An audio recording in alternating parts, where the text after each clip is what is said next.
Yes, magandang umaga po sa ating lahat na ating mga tagapakinig. Muli po ako magbibigay sa inyo ng magandang mensahe sa araw na ito na kukuhanin po natin sa John 3:16. John 3:16. Opo, Lord. Magukul muna po tayo na maikling panalangin. O Amang Diyos, maraming salamat sa iyo sa umagang ito.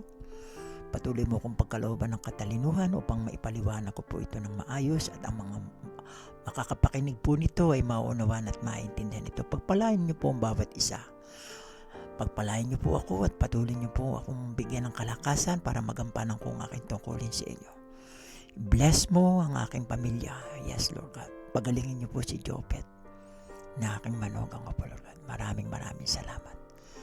At ganon din sa lahat ng aking mga kaibigan, sa lahat ng mga kinaukulan, nawa po'y mapakinggan niya ito sa mga kaibigan ko sa Australia, sa kaibigan ko sa Samoa, sa kaibigan ko sa Nardas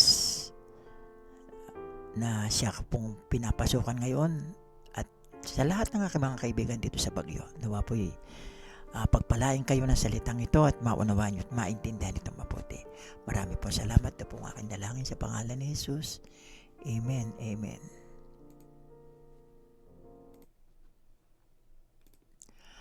Yan po, ang ating pong pag-uusapan ngayon ay for God so loved the world that He gave His only begotten Son, that whoever believes in Him should not perish but have everlasting life. John 3:16. Opo.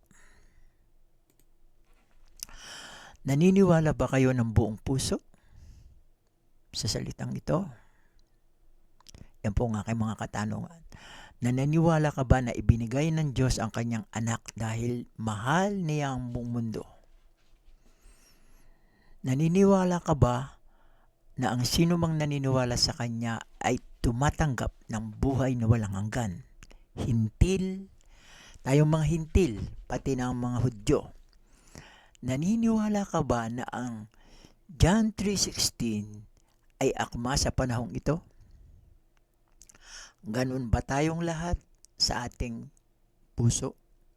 Kung kayo ay nagbabasa ng Biblia na walang nalalaman sa pamamagitan kung paano ito gagamitin, ay maaaring ito nga ang prinsipyo ng bawat isa sa inyo.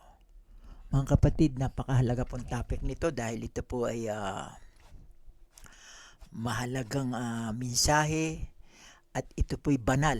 Una sa lahat, nirerespeto ko po ang verse na yan.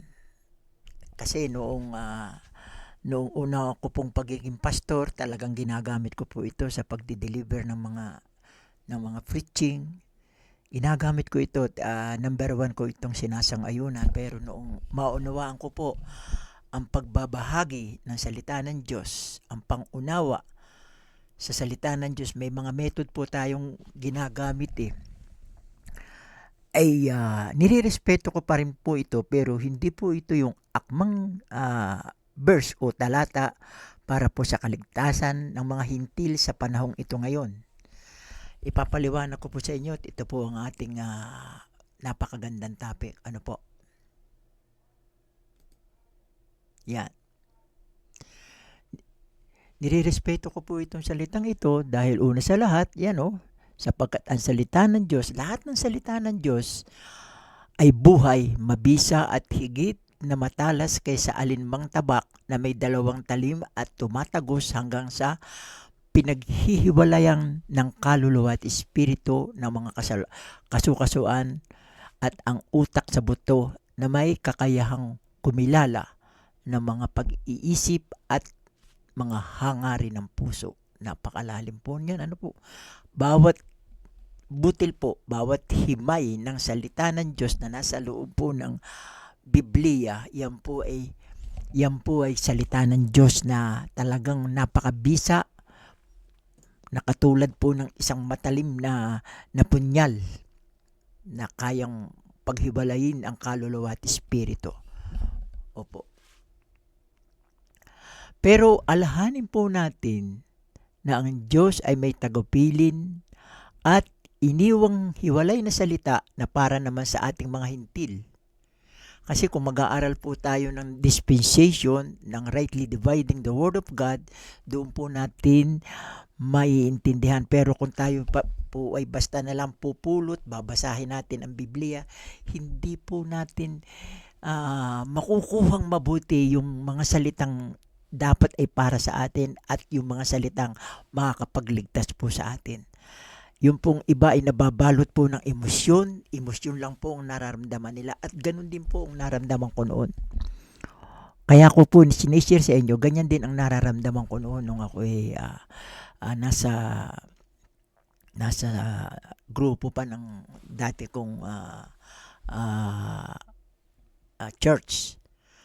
Yan din po ang nararamdaman ko at kaya ngayon sinishare ko sa inyo. Gusto kong maranasan nyo kung yung ano rin yung na-experience ko. Kung ano yung naunawaan ko. Hindi naman po sa sinasabi kong ako'y matalino sa salita ng Diyos. Pero ang akin pong pinagpapasalamat ay naunawaan ko kahit na hindi po ako gano'ng kaestado ng kataasan ng aking pangunawa at ang aking mga natapos na naaral, ay nagpapasalamat ako sa Diyos dahil pinagkalooban niya ako ng wisdom na maunawaan ko yung kanyang banal na salita. Kung alin ang para sa akin at kung alin yung hindi para sa akin. Yan po. Meron po tayong dalawang gospel. Ibig sabihin ng gospel, ito po yung pahayag o kaya ebanghelyo. Gospel, para ding epistle, kahulugan din na epistle, ebanghelyo po. Yung pong Paul's Gospel at Peter's Gospel. Ang ibig sabihin po ng Paul's Gospel, kung ito po yung sa kasalukuyan, ito po yung umiiral para sa atin sa sangkatauhan ng mundong ito. At ang ginagawa po ng ating kaaway ay binablock po yung ating kaisipan para hindi natin ito maintindihan. Kasi marunong din po ang kaaway alam niya din i-quote ang mga word of God. Kaya ibablock niya ito para ang tao ay malihis. Malihis ang tao sa katotohanan. Meron din po tayong Peter's Gospel. Ito po yung ibig sabihin, ito po yung noong nakaraan at ito pa rin yung darating sa hinaharap na panahon. Tayo po ay nasa panahon ngayon ng tamang ebanghelyo ni Pablo. Pero po yung nakaraan at saka yung darating sa hinaharap, yun po ang tinatawag na Peter's Gospel. Opo. Kaya dapat po nating intindihin dalawa po yung gospel na dapat natin maintindihan. Opo. Yan. Tsaka yan po, meron po tayong law at saka grace. Ito dapat din nating intindihin. Ito po yung law of grace. Inyo po itong kopyahin sapagkat ito naman po yung makikita nyo sa inyong cellphone o kaya sa inyong tablet o kaya sa inyong computer. Inyo po itong i-screenshot at inyo po itong pag-aralan para malaman ninyo at masabi ninyo na kung yung sinasabi ko ito o hindi. Kaya napakaganda po ito na inyong aralin, ulit-ulitin para maintindihan po. Ganito din po ako noon, hindi ko nga rin po ito matanggap Akala ko bagong reliyon, pero nung maintindihan ko, 47 AD.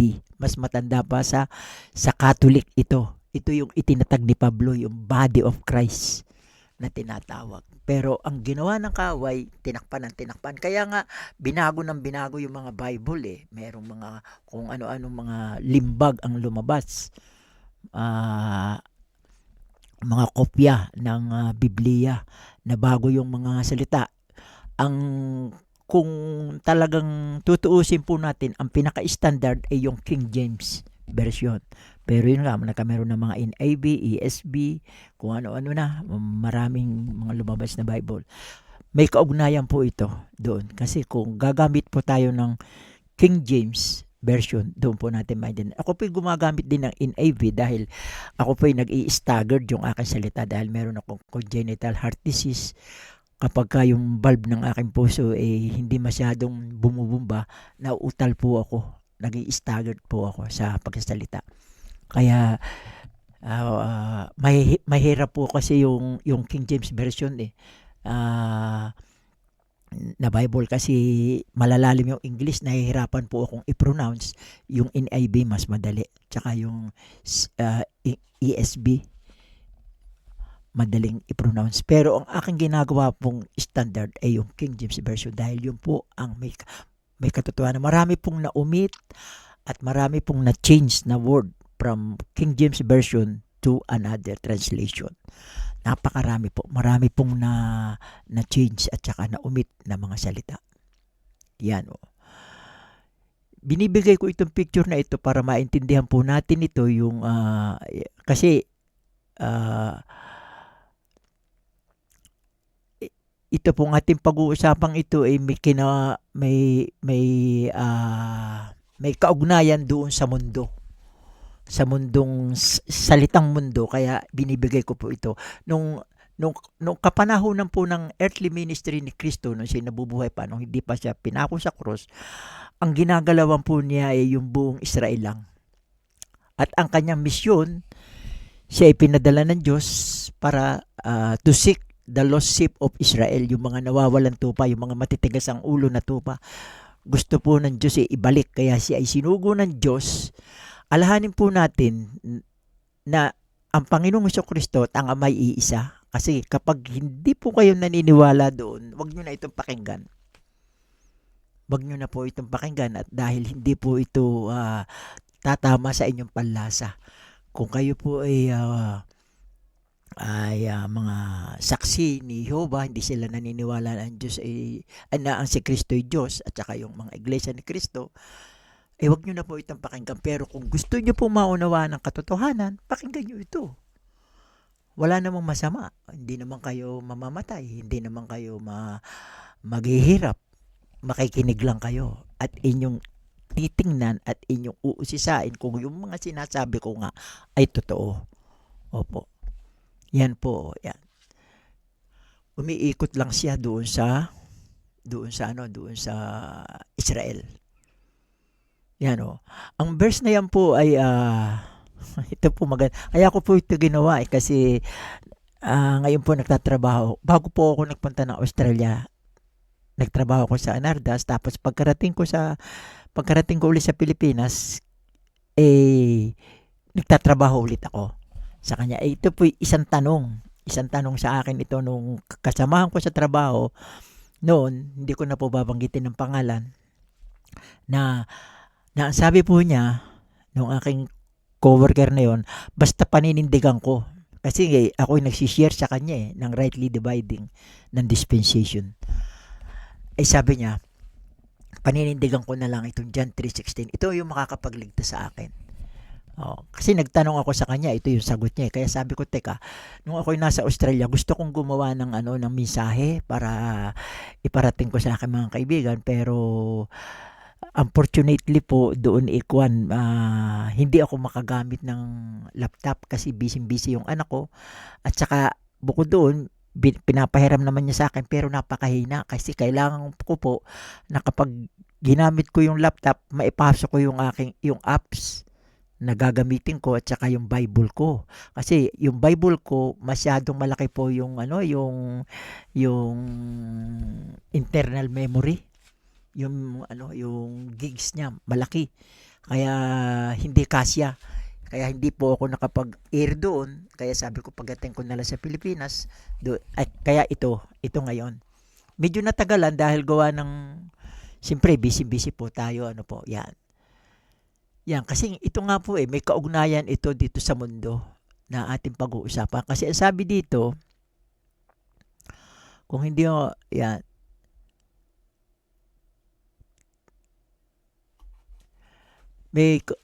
kasi din naman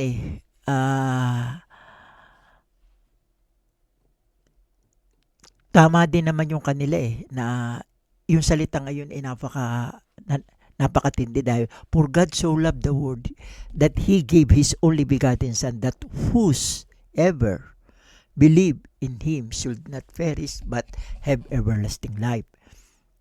Ngayon, tingnan po natin, kaya ang sabi ko, yes, maaari din naman, pero yung mundo rito yun ang umaakit sa kanila. Akala nila sakop tayo. Akala nila sakop tayo sa panahong ito doon sa binanggit na binigay sa mundo ang ating Panginoong Kristo. Kasi ang sabi po dito sa Matthew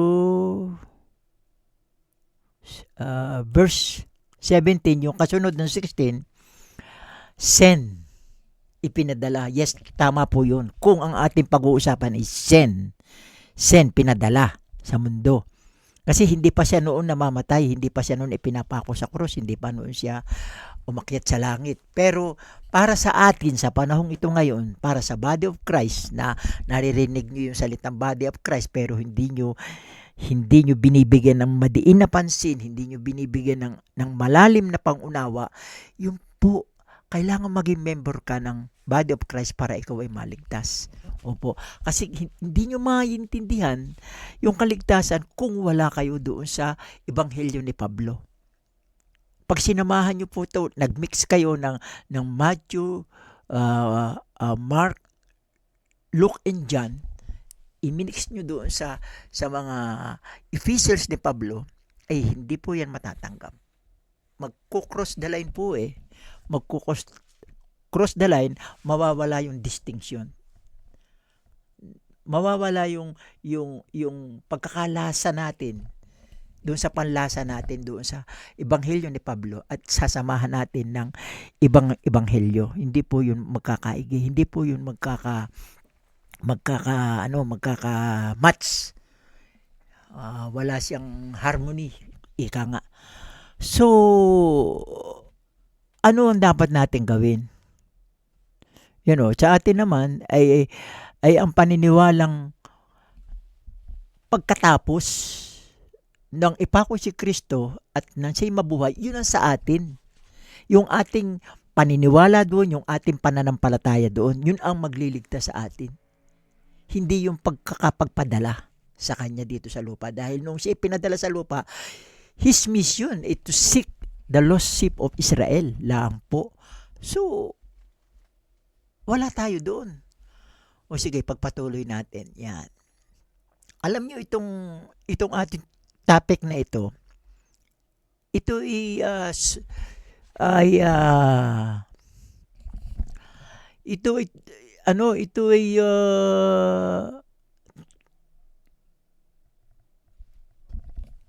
continuation noong usapan ng ating Panginoong Jesucristo at ni Nicodemus. Tapos dumako ang Panginoong Jesucristo doon sa John 3:16. Kasi kung ating pong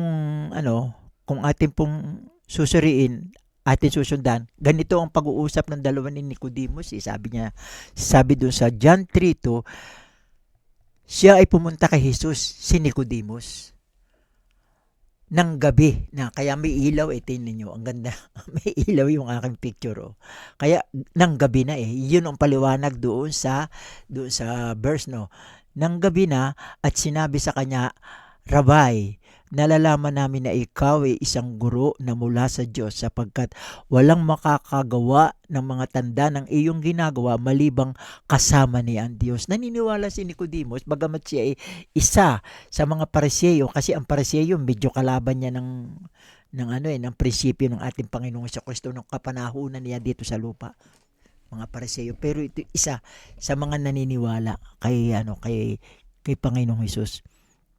Kaya sumagot sa kanya ang ating Panginoong Hesus doon sa John 3:3. Sabi sa kanya, katotohanan sinasabi ko sa iyo, malibang ang isang tao'y ipinanganak na muli, born again.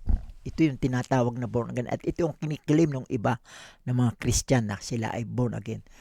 Ay hindi niya makikita ang kaharian ng Diyos. Kaya yan, ako ginamit ko din yan Natapi ko din yan, yung born again na yan. Natapi ko din yan dahil noon pinaglalaban ko yung born again.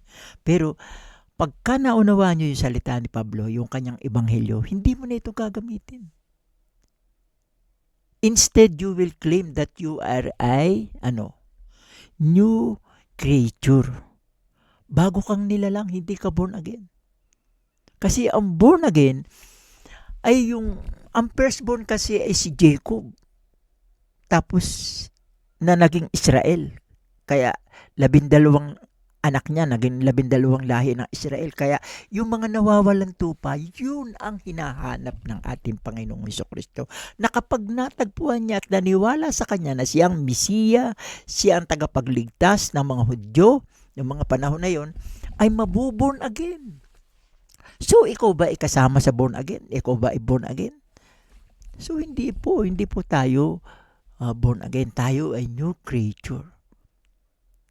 Tayo ay member ng body of Christ. Yan po ang katotohanan. Mahirap tanggapin dahil ganyan din po ako noon. Pero natanggap ko dahil noong paulit-ulit kong binasa ang Bible doon sa Ebanghelyo ni Pablo. Simula Romans hanggang Philemon, 13 libro yan, ay naunawaan ko. Naunawaan ko yung pagliligtas ng Panginoon. Yan.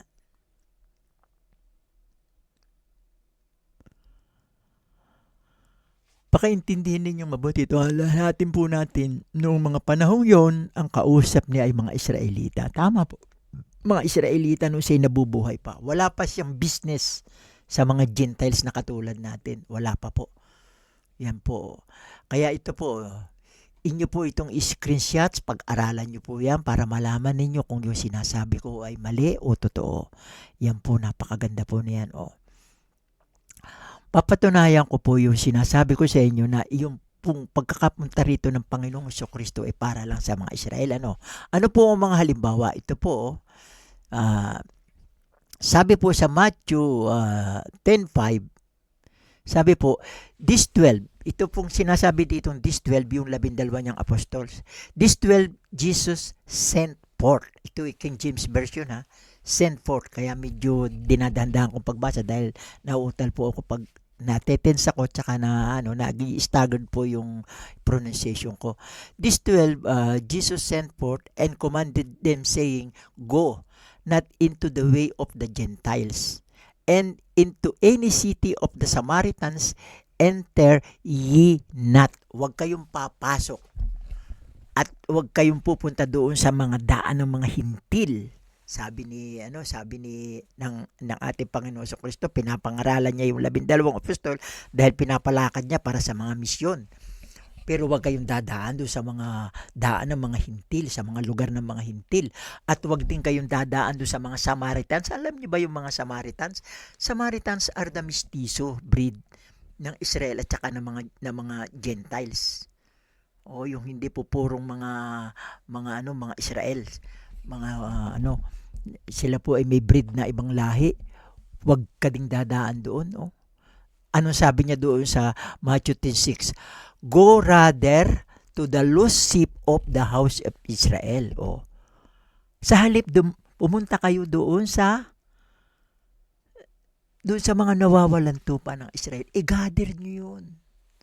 Lipulin nyo at kakausapin nyo. Bigyan nyo ng preliminary instruction, tapos pupunta siya, ganyan. Ganun pong ibig sabihin, pero wala po sa Bible yung sinabi kong yung binibigyan niya lang ng instruction, ayon doon sa aking pagkakabasa, binibigyan niya ng instruction na huwag kayong pupunta sa mga hintil. Hindi yan ang inyong misyon. Ang misyon nyo, yung mga nawawalan tupa. Tapos, anong sinabi? Doon sa kasunod na verse, Matthew 10:7, and as ye go, preach, saying, the kingdom of heaven is at hand. Ang ibig sabihin po ng kingdom of heaven is at hand, ito na po yung pagpapala at pagliligtas ng Diyos. Kaya nga mayroong panalangin yung Ama namin, our fathers. Ama namin, sumasalangit ka, sambahin ang pangalan mo. Tapos anong sunod? Sambahin ang ngalan mo, mapasa amin ang kaharian mo. Mapasa amin ang kaharian mo. Yung kaharian niya, ang hinihiling ng mga tao, ang itinuro ni Kristong panalangin sa mga Hudyo, do sa 12 apostoles, idalangin na, thy kingdom come and thy will be done on earth as it is in heaven. Yung kanyang kaharian sa langit, bababa sa lupa. Yun ang iniintay nila. Kaya yan po magiging pangako sa 1,000 millennial years kingdom. Bababa po yung kaharian sa langit at dito sa lupa. Kaya magkakameron ng New Earth eh.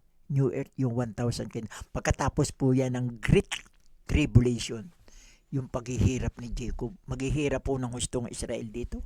Kasama yung mga maiiwang mga hintil na hindi nakikinig sa mga ebanghelyo ni ni Pablo.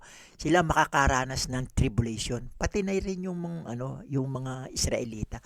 Makakaranas sila dahil ang pagliligtas sa kanila doon sa second coming. Samantalang tayo ay rapture. Walang salitang rapture ha. Na naman sa Bible, sasabihin nyo, ay, si Mang Nato, nagsalita na naman ng rapture, si Pastor Nato nagsalita, pero wala naman sa Bible. Ang rapture po, ibig sabihin ay caught up in the clouds. Sa Latin word po ay raptura. Kaya po meron tayo. Ganun na lang po ang ating sinasabi para madali pong bigkasin rapture. Yun po ibig sabihin ng rapture, caught up. Yun po ang nasa Bible, yung caught up. Ito pa ang isa pang halimbawa na magpapatunay sa inyo na yun ay hindi para sa atin. Yung salita ngayon dahil yun ay kapanahunan ng earthly ministry ni Kristo. Ito pa po, sabi sa Matthew hindi Mark. Sa Matthew 7:6 sabi, huwag ninyong ibigay sa mga aso ang mga banal na bagay. At huwag kayong magtapon ng inyong mga perlas sa harap ng mga baboy. Baka yurakan nila ang mga ito ng kanilang mga paa at pagbalingan kayo at lapain. So, anong palagay sa atin ng mga panahon na yun? Tayo ay tinatawag na aso. Huwag tayo magbigay. Ito po yung istorya ng isang Canaanite woman nung kapanahon na yun doon sa Matthew 15. Merong isang Canaanite woman na yung kanyang anak ay may karamdaman na pinahihirapan ng isang demonyo. Ang sabi dito ng Canaanite woman, sabi niya dito nagmula sa lupain ng Cananea, ang sabi dito, siya'y sumisigaw sa Panginoong Hesus kasi nangangaral noon ang Panginoong Hesus sa harapan ng mga Israelita eh.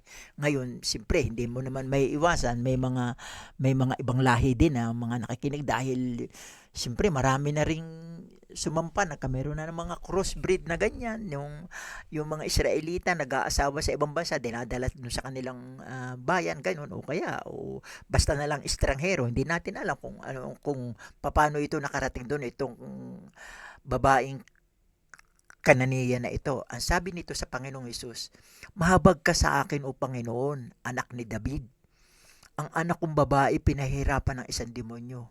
Ngunit sumagot sa kanya ang ating Panginoong Hesus. Hindi pala siya sumagot. Ngunit hindi sumagot sa kanya ang Panginoong Hesus.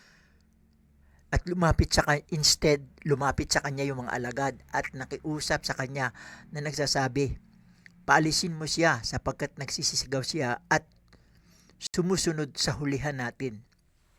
Pinapaalis yung babae kasi nagsisisigaw, ay mahabag ka Panginoon, panggalingin mo itong anak ko. Ngunit lumapit siya at lumuhod sa kanya at nagsabi, bero mo, kahit na siya pinapaalis pa, lumapit pa rin yung babae. Matigas ang ulo. Talagang sa tindi siguro ng sakit ng kanyang anak. Lumapit pa sa Panginoon. Sabi niya, Panginoon, tulungan mo ako. At sumagot sa kanyang Panginoon. Anong sabi ng Panginoon? Hindi mabuti na kunin ang tinapay ng mga anak at itapong ko sa mga aso. Biro mo, aso ang tawag sa atin. Noong mga panahon na yun. Tayo mga Gentiles, aso. Para sasama ang loob mo sa Panginoon, hindi po tayo dapat sumama ang loob sa Panginoon dahil may mission siya eh. Ang mission niya is to seek the lost sheep of Israel. Huwag tayo, kasi kaya nung mga kapanahon na yun, talagang masasabi natin na yung pinagmula ng ating lahi ay walang kaligtasan. Mapera na lang kung ikaw ay makukonvert na bilang isang Israel. Nung mga panahon na yun noong mga panahon na yon, hindi ngayon. Baka kayo magpunta ngayon sa Israel at mag-asawa kayo ng mga Israelita. Hindi po ganun. Ang ibig sabihin nito, pakinggan niyo pong mabuti yung ating paliwanag, ano. Ngunit yung babae matigas pa rin ang ulo dahil sa tindi siguro ng sakit ng kanyang ano. Nagpipilit pa rin siya. Ngunit sinabi niya, "Oo, Panginoon, subalit maging ang mga aso ay kumakain ng mga mumo na nalalaglag mula sa hapag ng kanilang mga Panginoon." Oh, pero ang tindi ng salita ng babae. Kung ang Panginoong Hesus nga naman daw kakain, halimbawa kanin o kaya tinapay na may malalaglag doon sa lupa, di ba yung mga aso kinakain yun ng aso? Tayo kumain tayo, magtapon tayo ng mga buto, di ba yung aso naglalapitan? Ganun ang binigay niyang pahalimbawa sa Panginoon. Kaya nabagbag yung kalooban ng Panginoon. Anong sabi sa kanya ng Panginoon ng Panginoon? No? Nang magkagayoy sumagot si Jesus at sinabi niya, "O babae, napakalaki ng iyong pananampalataya. Mangyayari sa iyo ang sinasabi mo at gumaling ang kanyang anak sa oras ding yun." Biro niyo, ang ganda ng istorya nito eh. Oh, gumaling din ng oras na yun. Noon walang kaligtasan ang mga hintil. Pero dahil sa kanyang masidhing pakiusap, biro mo, nabagabag niya yung kalooban ng Panginoon. Gumaling yung kanyang anak. Oh.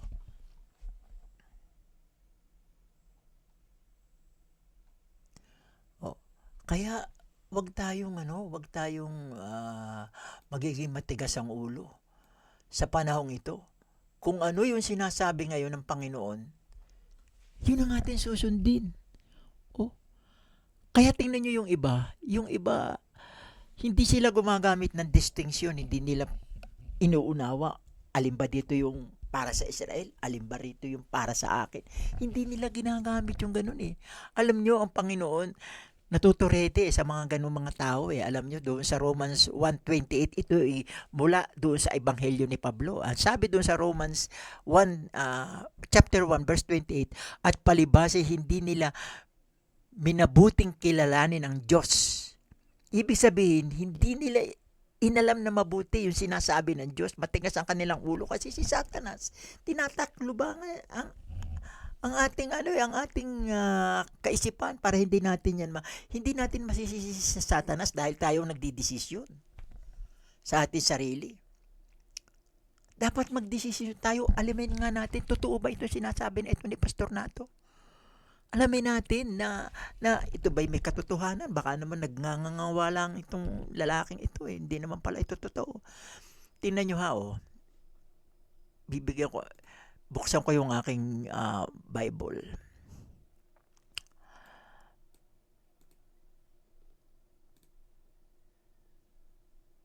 Yan ito yung 2 Corinthians 4:4 ha, tama. Sa kanilang kalagayan, sabi ni Pablo ito sa kanyang ebanghelyo, 2 Corinthians 4:4. Ang Corinthian po sinulat yan ni Pablo. Sa kanilang kalagayan, binulag ng Diyos ng sanlibutan ito. Sino ba yung Diyos ng sanlibutan ito? Di ba si Satanas yan? Ang diablo. Ang mga pag-iisip ng mga hindi mananampalataya. Ang ibig sabihin po, baka mananampalataya naman ako Baka ganun ang isipin nyo.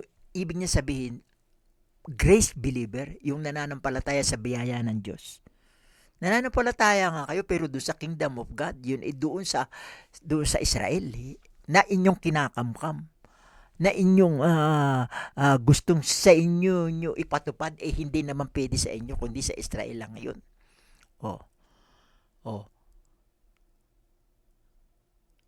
Upang huwag nilang makita ang liwanag ng ebanghelyo ng kaluwalhatian ni Kristo na siyang larawan ng Diyos. Kaya tayo binubulag. Ang gusto ni Satanas, mabulag tayo. Nilalagyan tayo ng talokbong. Para hindi natin maunawaan yung salita ng Diyos. Yan. Yan po yung katotohanan,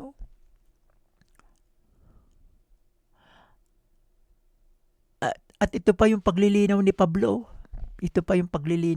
Yan, basahin niyo yan.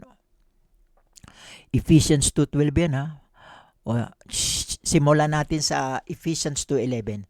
Kaya nga alahanin ninyo noong una kayong mga hintil sa laman, tinatawag na dituli ng mga ng mga tinatawag na tuli sa laman. Ito ibig sabihin, ang tumatawag sa atin tayo hindi tuli, yung mga Israelita dahil sila tuli eh.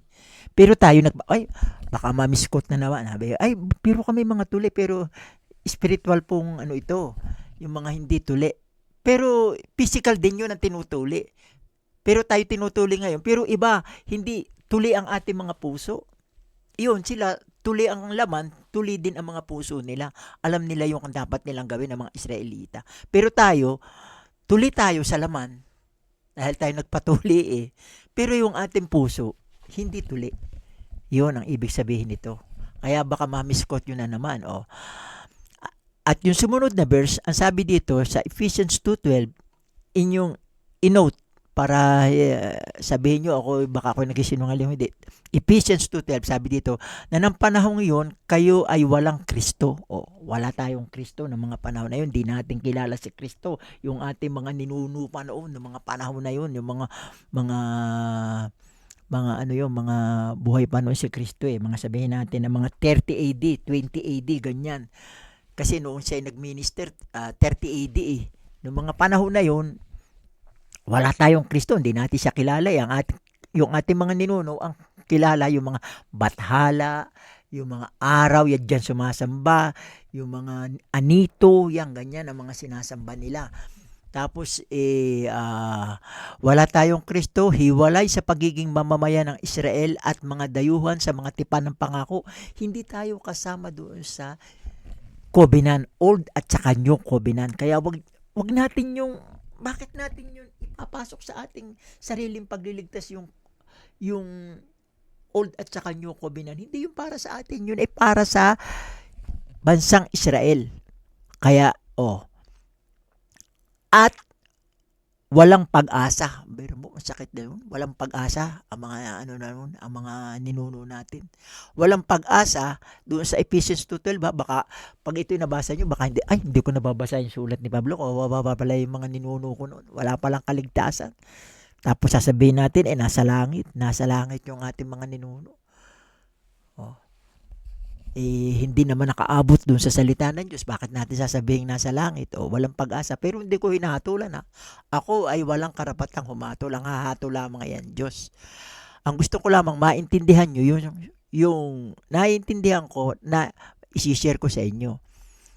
At doon naman sa sumunod na verse, sa Ephesians 2:13, subalit ngayon ay na kay Kristo Jesus. Yun. Tayo ngayon na kay Kristo Jesus, naiintindihan natin yung salita niya na inireveal niya kay Pablo na siyang magdadala sa atin para tayo maging membro ng body of Christ at maging bagong nilalang tayo, new creature. Kaya basahin niyo yung 2 Corinthians 5:17. Lahat ng na kay Kristo ay bagong nilalang. Yun. Na noong una ay malayo, ay inilapit sa pamamagitan ng dugo ni Kristo. Kaya yun eh. Ang mga Israelita ay doon sa pagsugo kay Kristo sa kanila. Pero tayo, doon sa dugo, doon sa kanyang pagkamatay, yun ang nagligtas sa atin. Iisang Kristo yan eh. Iisang Kristo. Pero dapat maging matalino po tayo. Kasi, meron, titingnan ko kung makukuha ko yung verse na yon. Kasi lagi ko hindi ko masaulo kung nasaan eh. Wala, hindi ko talaga 39. Ay, hindi ko makakuha.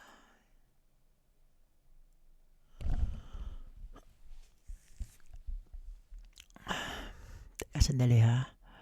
Gusto ko kasing ibigay sa inyo eh. Ito yung Bible ko, hindi ko makakuha mabuti. Pero tatagal tayo ng tatagal. Sayang yung oras.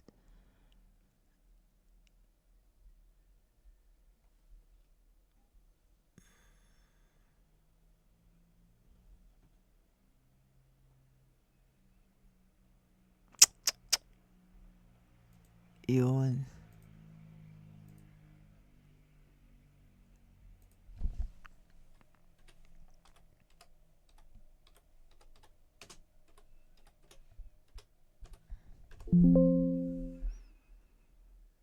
Yan o.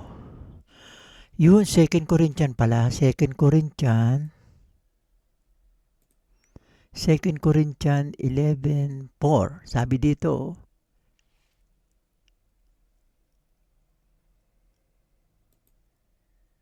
ayan o. For if he that cometh preach another Jesus, whom we have not preached, or if we receive another spirit, which ye have not received, or another gospel which ye have not accepted, ye might will bear with him. O,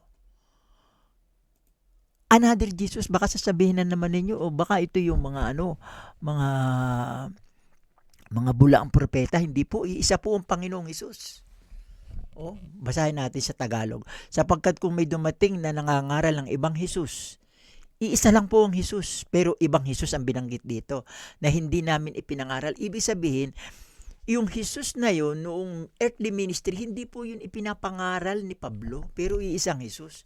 Yung kapanahonan nina Matthew, Luke, Mark, and John, hindi po yun ang pinapangaral ng ating Apostol Pablo, kundi yung sa kanyang epistle, kung ano yung ni-reveal sa kanya ng ating risen Lord Jesus Christ. Kasi si Pablo po kinuha, dinala sa langit, doon kinausap, binigyan ng instruction ng Panginoon, tapos yun, ito ang sabihin mo sa mga tao, sa mga hintil na katulad ko, na katulad ninyo, na mga nakikinig ngayon sa akin.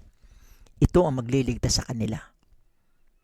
Hindi yung mga salita noong una, nung ako'y nabubuhay pa, dahil yun ay para sa Israel.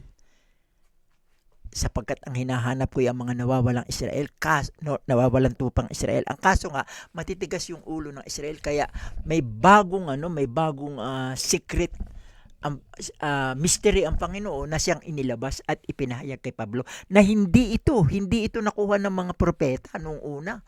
Wala ito, hindi ito na i-prophesy nung panahon nung una. Sa Old Testament, itong sinasabi ni Pablo, ito ay exclusively revealed to Apostle Paul, na nakarating naman sa atin. Yun po ang ibig sabihin. Kaya napakaganda po ng Biblia kung ating susuriing napakabuti. Kaya lang, pag minsan tamad tayo babasa na lang tayo ng verse. Ano kayang verse ko na maganda? Bubuklat ka ng Bible. Kung ano mabuklat mo, yun. Ay, ito yung para. Binabasa mo yun, tapos ipinaparatang mo na yun para sa iyong sarili. Ay, ito ang gagawin ko ngayong araw na ito. Kasi ganun din ako nung una Kaya ako nasasabi, kaya ako sinishare sa inyo. No?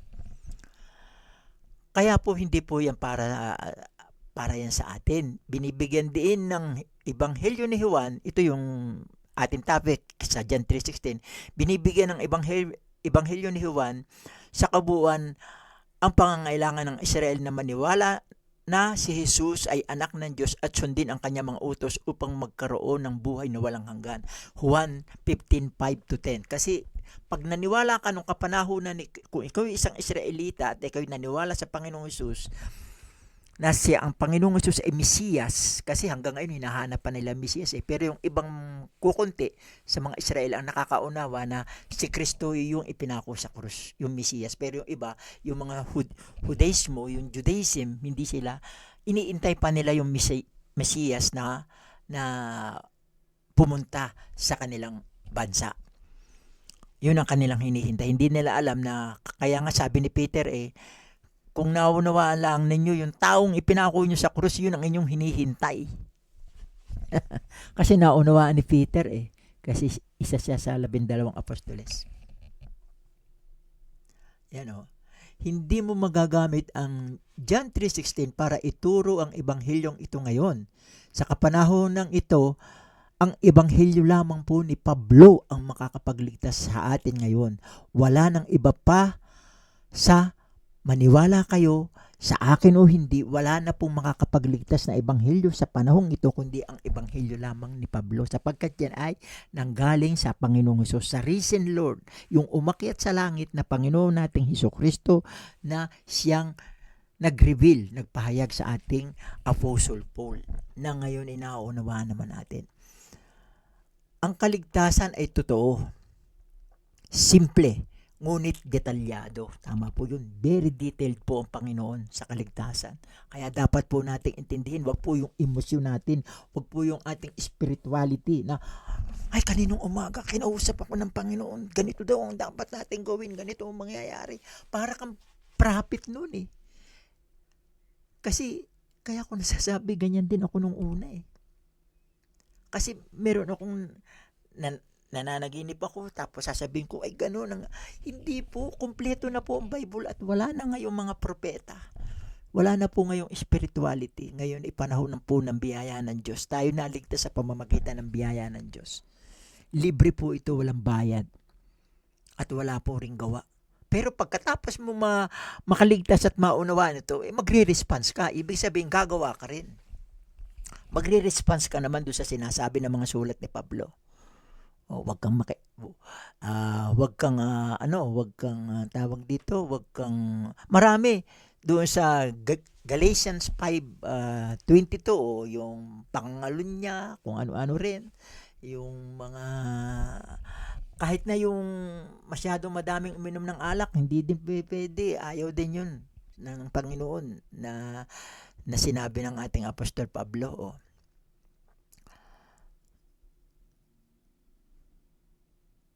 Kaya nga po ito napakalungkot eh. Yung cross the line, napaka-importante po niyan kahit po din sa mga grace believer, marami din po nagko-cross the line eh. Na nagki-claim na sila ay grace believer, sila ay nasa grace, pero ang katotohanan ay hindi pa rin po eh. Kaya ako, napapagsabihan nila ako na ako daw ay masyadong conservative sa Pauline doctrine. Yes, kahit na ano pang sabihin ninyo. Basta hindi ako magko-cross the line. Hindi po ako magko-cross the line. Ito na experience ko ito at ako'y nanlumo.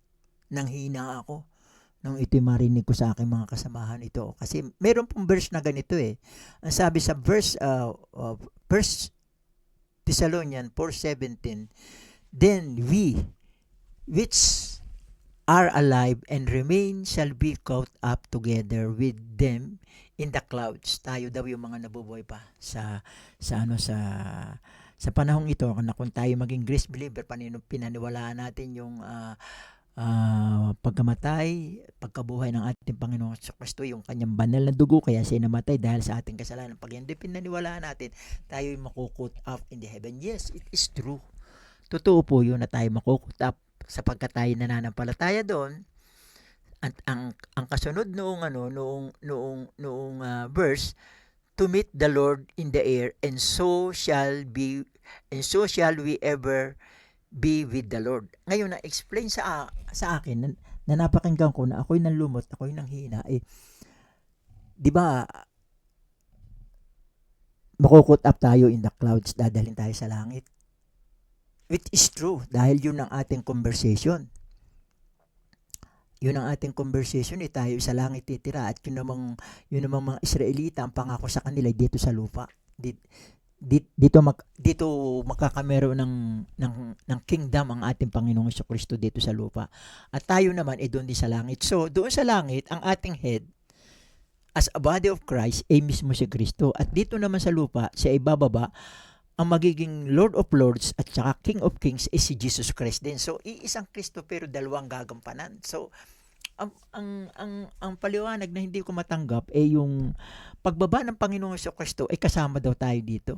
Ay nag-cross the line tayo doon. Nag-cross the line po tayo doon. Yan don't cross the line. Don't cross the line po. Ang sabi ko na lang sa kanila, pagbalik.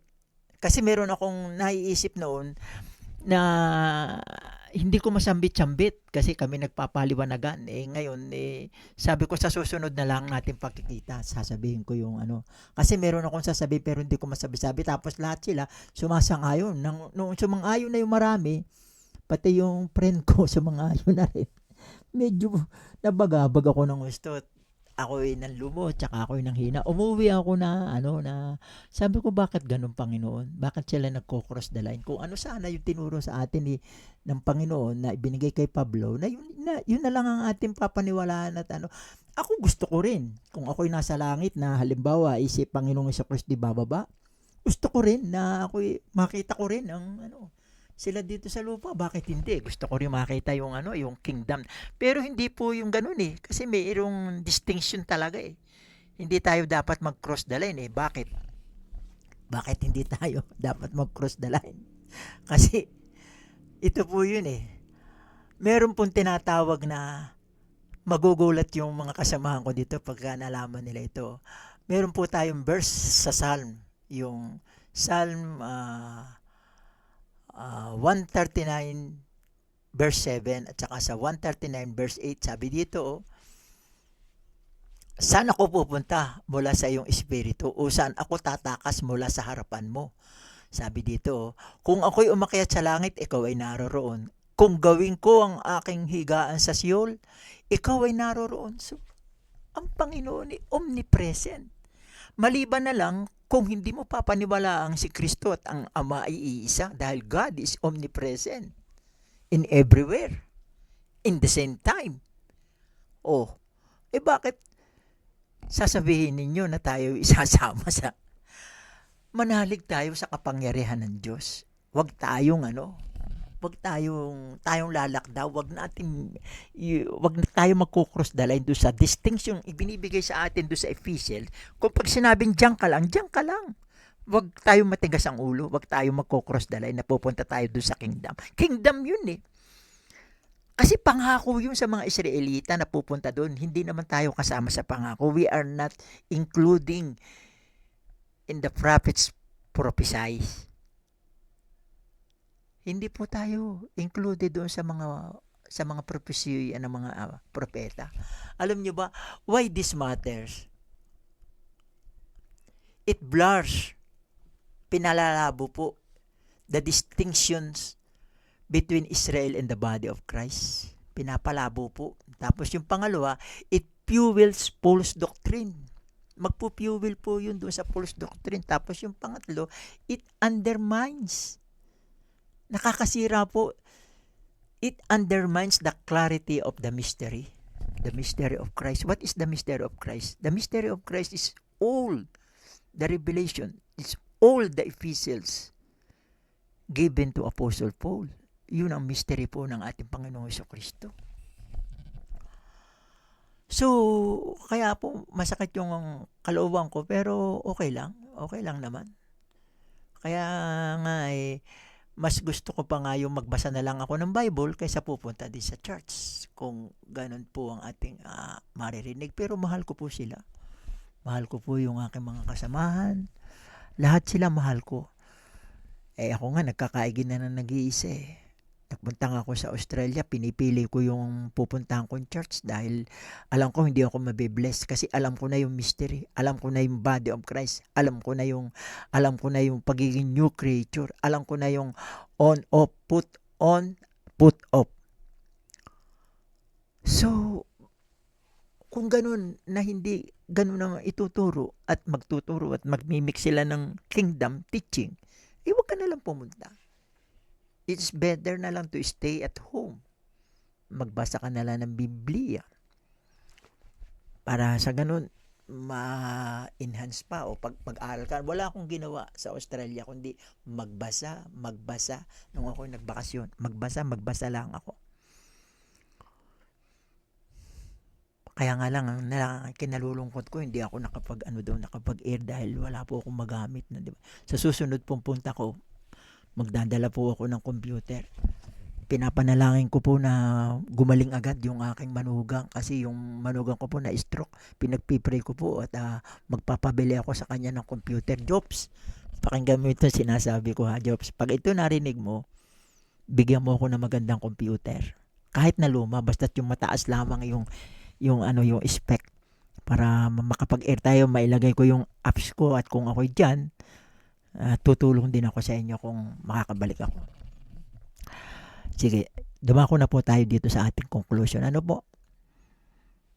Alam niyo yung conclusion ko dito, napakaganda po. Ngunit ang mabuting balita, ang pag-ibig ng Diyos ay nagbibigay ng kaligtasan mula sa problemang ating nilikha.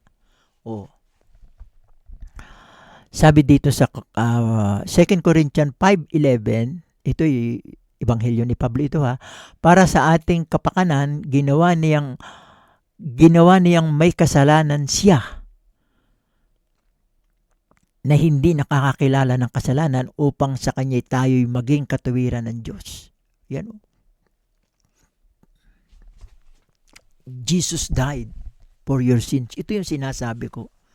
Jesus sent, ito po yung para sa Israel, pero yung Jesus died, yun ang para sa atin. Para sa ating mga hintil, para sa ating mga body of Christ. Ito yung magliligtas sa atin. Oh.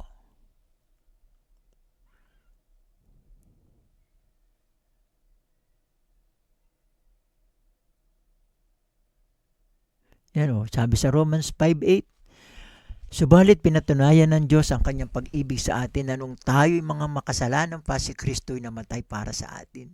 5:9, lalo pa nga ngayong itinuturing tayong ganap sa pamamagitan ng kanyang dugo, ay maligtas tayo sa galit ng Diyos sa pamamagitan niya. Hindi po tayo makakasama sa kanyang bagsik, sa wrath of God sa tribulation. Makakaranas po yung maiiwan, yung mga hindi naniniwala dito. 7 years po itong tribulation na ito. Uulan ng yelo, apoy, magkakagutom, magkakasakit, magkakapiste, magkakalindol, sobrang lindol. Yung mga lindol na nararanasan natin ngayon, wala yan. Sa 7 years tribulation, mas matindi ang lindol doon. Buong mundo, lilindulin. Ang 2/3 parts of the ocean magiging kulay dugo. Hindi natin alam kung bakit magiging kulay dugo. Siguro marami mamamatay. So, ibig sabihin, 1/3 lamang yung makakaligtas sa kanila. Pagpapalain na makaligtas. Magkakameron ng Armageddon, itong gera na ito. Ito nga, iniisip ko kahit ako'y nag-iisip ako, para akong nasisiraan ng bait Yung mga banta na gera ngayon, yung katulad sa North Korea, di ba nag-iimbak sila ng mga missiles? Ang China, nag-iimbak ng missiles. Amerika, meron din. Iba't ibang bansa, United Kingdom, meron din. Kahit nga ang Vietnam, meron na rin mga missiles. Tayo lang wala yata ng mga missile yung meron i-deploy dito yung Typhoon missiles yata, kaya nagagalit ang mga Chinese. Ang iniisip ko po, pero ito po wala sa Biblia, ang iniisip ko baka ito'y magagamit doon sa Armageddon. Kawawa dito ang bansang Israel, madami siyang kalaban Pero hindi siya pababayaan ng Diyos, ililigtas siya ng Diyos. Mananalo ang Diyos, darating siya, second coming. Malulupig niya mga lahat ng kalaban. Kaya yun po, yung mga missiles na yan, kung yan ay magagamit, may nagagamit na missiles pero hindi yung marami. Yun, siguro marami yun sa Armageddon. Yung mga invention na yan, puputok yan. Tapos dito, sa 10, sapagkat kung noon tayo'y mga kaaway, ay pinagkasundo tayo sa Diyos sa pamamagitan ng kamatayan ng kanyang anak, lalo ngayong ipinagkasundo na, ay maliligtas tayo sa pamamagitan ng kanyang buhay. Sa 11, hindi lamang gayon, kundi tayo'y nagagalak rin sa Diyos sa pamamagitan ng ating Panginoong Jesucristo, na sa pamamagitan niya'y tinamo natin ngayon ang pakikipagkasundo, yung reconciliation.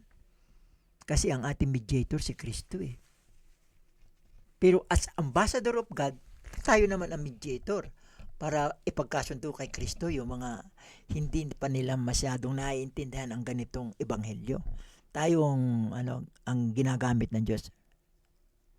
Alam niyo, ang Diyos ayaw niyang may mapahamak sa nilikha. Kaya nga ang sabi nga ng mga matatanda na naririnig ko sa aking mga magulang, sabi niya, habang buhay may pag-asa. Tama po yun Kung hindi ko ito naiintindihan, itong salitang ito na aking sinasabi ngayon at ako'y buhay pa, may pag-asa pa ako dahil baka sakali maintindihan ko pa bago ako mamatay.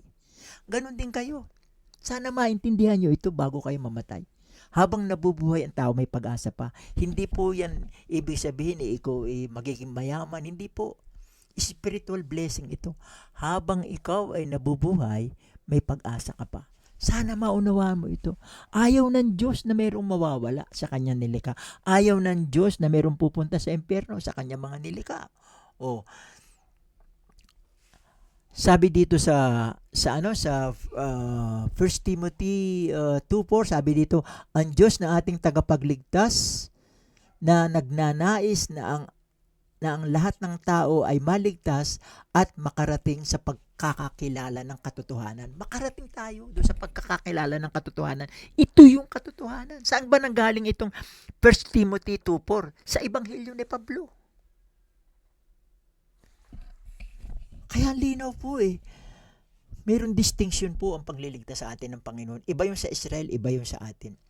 Lagi nating pasalamatan ng Diyos na tayo ay dating makasalanan na nagbibigay sa atin ng pagkakataong sundin ang mga aral na ipinahayag niya kay Pablo at sinasampalatayanan na natin. Lahat ng mga sinasabi ni Pablo dapat natin sampalatayanan sa Romans 6:17. Maniwala sa Ebanghelyo, magtiwala sa Diyos, piliin ang buhay. Ano ba ang sinabi doon sa Romans Romans 6:17?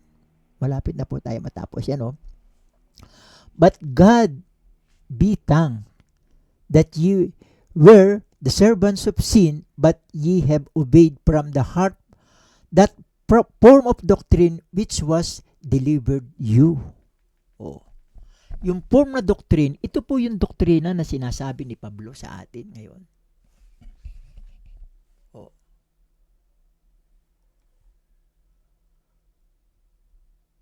Kaya yung mga hindi po dito susunod at hindi maniniwala at pagdating po ng rapture, ay sorry na lang.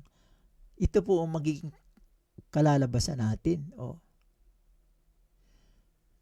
Hindi ko na ilagay, sayang. Hindi ko na ilagay ito.